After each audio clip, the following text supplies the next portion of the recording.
नमस्कार भाई और बहनों, मेरा नाम शिवम नायर। तो आज मैं बात करने वाला हूँ अपने स्कूल के टीचर्स के बारे में, जो कि अपना विकराल रूप दिखाते हैं बट मेरे सामने और किसी के सामने नहीं। तो वो जो उनका विकराल रूप है आज मैं यहाँ पर एक्सप्लोर करने, कुछ गिने चुने टुच्चे टीचर्स होते हैं जो कि अपने स्कूल में ना एक अलग ही अपना फेम बना के रखते हैं। तो उनको ना हर कोई बच्चा नहीं बोल पाता। तो उनमें से सबसे पहले नंबर वन पे मेरा प्रिंसिपल आता है, जो कि सुधाकर सर है। ये जो सुधाकर सर है ना, इनकी हाइट अगर आप सुनोगे ना दंग रह जाओगे।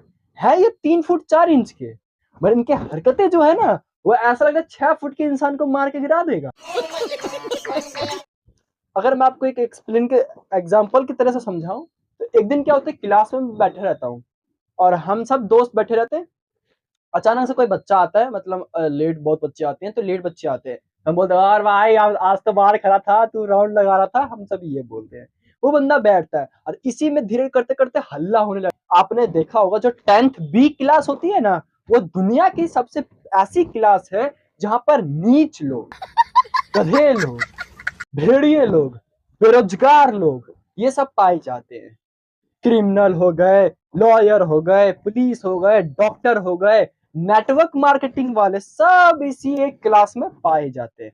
उन्हीं सब गिने चुने में से मैं भी एक हूँ। अब क्या होता है, क्लास में ना शोर सुन करके ना सुधाकर सर वहां से आ रहे होते हैं। मैं क्लास में चिल्ला चिल्ला के बोल रहा हूँ, बउना आ रहा है, बउना आ रहा है, बउना आ रहा है। हाँ, कोई नहीं समझ रहा है। सब समझ रहे हैं, कोई होगा बउना, नहीं समझ रहा है। मैंने बोला सुधाकर बबना आ रहा है, सब समझ गया। तो भी वो अंदर आते ही जो मतलब सब बच्चा हल्ला कर रहा है, वो एक बच्चा जो होता है ना फर्स्ट फर्स्ट बेंचर पे, जो टॉपर बच्चे होते हैं, वहां पर वो बच्चा पढ़ रहा था। बेचारा अच्छा सीधा साधा बेचारा पढ़ रहा था। अब क्या होता है कि ना वो बेचारा जब पढ़ाई करता है, उसका हाइट पता है कितना है, 6 फुट का हाइट है। अब वहां पर क्या होता है कि जब वो अंदर आता है, एंट्री करता है, क्या है तो वो बौना ऐसा हरकतें करता है ना, हम तो भाई ऐसे हंसते हैं। बैंक बेंचर हम सब हैं, तो हम पीछे ऐसा हंसते हैं।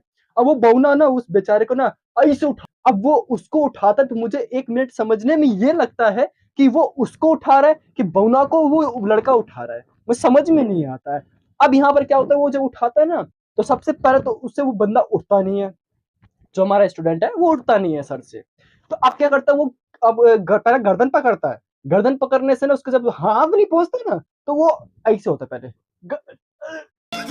कोशिश करता है, नहीं पकड़ पाता है। फिर उसके बाद वो ना अपना कॉलर पे आ जाता है। अब कॉलर भी नहीं पकड़ा रहा है, उसका हाथ नाखून बस पकड़ा रहा है। तो अब वो क्या करता है, वो अपना कपड़ा पकड़ता है और फिर ऐसे घुमाता है, क्या करता है ऐसे। अब वो बेचारा कुछ नहीं कर रहा है, वो बेचारा मार खा रहा है। और हम सब नालायक बच्चे, हम सब हंस रहे हैं। हमारा काम ही किया। बारे में एक चीज और बताना चाहता हूँ भाई, जब वो चलता है ना, तो ऐसा लगता है डोरेमोन का डुप्लीकेट हमने कोई टॉय रख दिया हो। बंदा वो, क्या ही बताऊं उसके बारे में। वो जो चलता है ना, तो ऐसा लगता है कि ना मतलब धरती ना ऐसे ऐसे होता है। उसका जो पीठ है ना, ऐसा लगता है उसके पेट में ना 4 मैं ड्रम घुसेड़ दूं, ऐसा उसका पेट है। खाता दबा के पागता और जोर से। तो अब भाई मैं उसके ऑफिस में जाता हूँ, हम सब ने कांड तो कर रखा होता है, तो ऑफिस में जाता हूँ। हम सब ऐसे करके खड़े हो जाते हैं उसके ऑफिस के अंदर। अब वो भाई समोसा खा रहा होता है, समोसा खा रहा होता है, तो हमारी मन ऐसे होता है, तो मैं ऐसे अपने दोस्त से बोलता हूँ, सौरभ से, भाई वो समोसा खा रहा है, मन तो ऐसे कर रहा है ना उसको मार के लत हम चारों चारों समोसा खा जाए। ऐसा मन करता है, मगर कर तो नहीं सकते। समोसा खाने खत्म होने से पहले मुझे समझ में नहीं आता वो हमें यहाँ पर बुलाता क्यों है, क्योंकि हर रोज तो हम वही काम करते हैं। जब समोसा खत्म हो जाता है ना, तब मुझे पता चलता है कि वो अपना जहरीला पाद सूंघाने के लिए बुलाता है। अब भाई मुझे क्या बताऊं, मैं उसका जो पाद है ना, विश्वास नहीं करोगे, अर्थक्वेक ला देगा, पाकिस्तान को ना तहस नहस कर देगा। वो ऐसा विशाल पाद पादता है। भाई मुझे समझ में नहीं आता, अगर ना कोई गिनीज वर्ल्ड रिकॉर्ड पादने के अंदर होता ना, तो मैं अपने सर का नाम देता। भाई जब ये पादता है ना, वहां पर जितने भी जज होते हैं ना, सब बोल बिना उसके टेस्ट किए कि उसका पाद की क्वालिटी कैसा है, तुरंत उसको गिनीज ऑफ वर्ल्ड रिकॉर्ड दिया जाता है। ऐसा मेरा सर है। अब उसका तीसरा अगर स्पेसिफिकेशन बताऊं ना, सबसे तगड़ा वाला, क्या होता है कि एक दिन क्लास चल रही होती है साइंस की, और वो अपने आप को ना साइंस का बहुत बड़ा ना ज्ञानी समझता है। तो वो आता है ऐसे, ऐसे चल के आता है तो जब वो चल के आता है ना, तब वहाँ पर मतलब एटम उस वक़्त हमारा चल रहा होता है चैप्टर, वो एटम पढ़ाता है। तो जब एटम पढ़ाता है तो वो ये बोलता है कि भाई बच्चों, आप सबको पता होगा एटम सबसे सबसे स्मॉलेस्ट पार्ट को एटम कहा जाता है। ठीक है, हम मान भी लिए।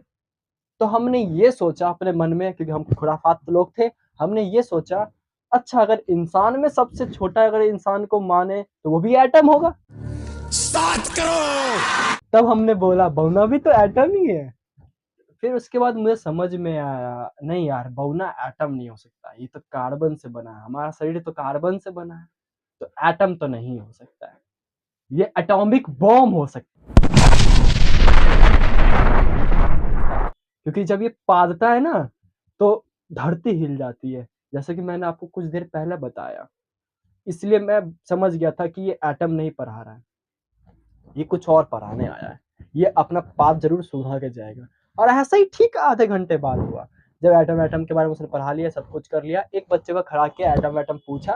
जब पूछ रहा था ना, तब उसके पेट में घर्रर्र ऐसा हो रहा था, गुर-गुर हो रहा था। अब भाई उसने कुछ नहीं बोला, बेटा अभी आता हूँ मैं 2 मिनट में। ऐसे 2 मिनट के कहने के चक्कर में उसने मतलब 3 से 4 किलो का पाट-पाट के घिना के चला गया था।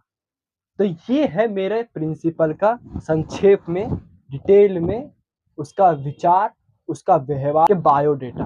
अगर आपको अच्छा लगा तो इस चैनल को लाइक कीजिए, सब्सक्राइब कीजिए और बेल आइकन को प्रेस कीजिए, ताकि मेरे आने वाले जितने भी लेटेस्ट वीडियो सबसे पहले आपके पास पहुंचे। मिलते हैं किसी नई वीडियो में किसी नए टॉपिक के साथ। जय हिंद,